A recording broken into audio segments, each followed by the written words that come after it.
Now to the fight against Ebola. A third U.S. health missionary is now being treated at a hospital in the U.S. state of Nebraska. He was flown in from West Africa.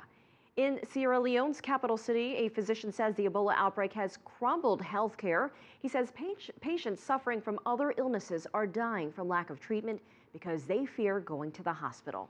Meanwhile, in Geneva, the World Health Organization concludes its summit on Ebola drugs. The agency recommends that doctors use blood from Ebola survivors to treat the patients. WHO also says 2 promising vaccine candidates have been identified, one of which is being treated in the United States. And for more on the summit's conclusion, CCTV special contributor James Chau joins us live from Geneva. And James, the World Health Organization recommends a list of actionables in the fight against Ebola. What stands out to you? Well, absolutely. What you just said there, Elaine, was those 2 standout vaccines, the most developed that the World Health Organization has identified from this meeting. Safety tests could begin as early as next week on those 2 vaccines for human use.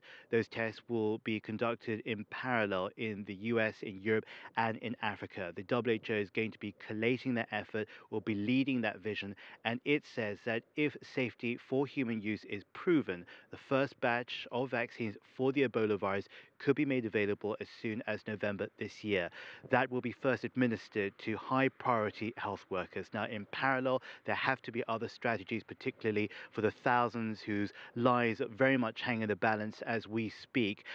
Convalescent plasma serum is one that you just mentioned there. Also, that essentially is taking blood from recovered Ebola survivors and transfusing them to existing patients once adequate levels of high antibodies are detected in their blood samples. So a number of strategies all moving together, and very quickly also some therapeutic novel drugs, including RNA monoclonal drugs. So a lot of different ideas here coming together, but these actionable, say, delegates are very doable so long as the WHO continues to lead that focus.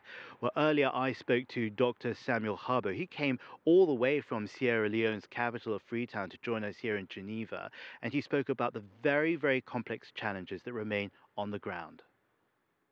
We've done quite a lot, from the presidential task force to the emergency operational centers. All of these, the interministerial task forces, all of these are functioning well. But what is required now is the resources to move the nation. But then the resources are coming, but they are just trickling.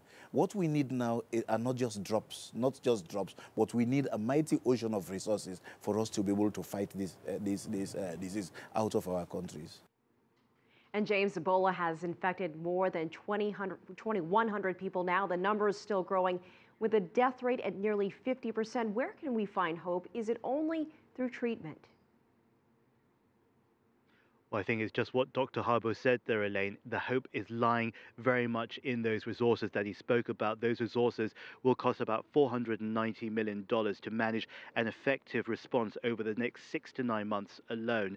What Dr. Harbo was talking, of course, was not just looking at treatment as the 100% destination for hope, but also looking at clean medical facilities. We're looking possibly at entire field hospitals being imported from abroad, protective gear for health workers who currently make up 10% of all fatalities there, and also engaging with local leaders, tribal leaders, and traditional healers, those who have the power and the influence and the credibility and the trust with local communities to tell them, yes, Ebola is real. No, it's not linked to witchcraft. Yes, you must practice good hygiene, stay away from corpses, avoid bodily contact with fluids and also with open wounds. So a very, very complex situation here, but also lots of opportunity to turn not only Ebola on its head, but to make advances and innovations for all global health.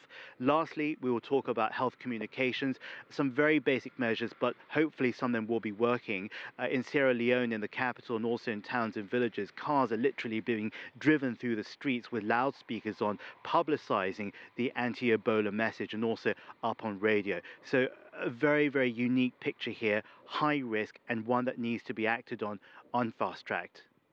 All right, special contributor James Chau reporting live from Geneva. Thanks for that.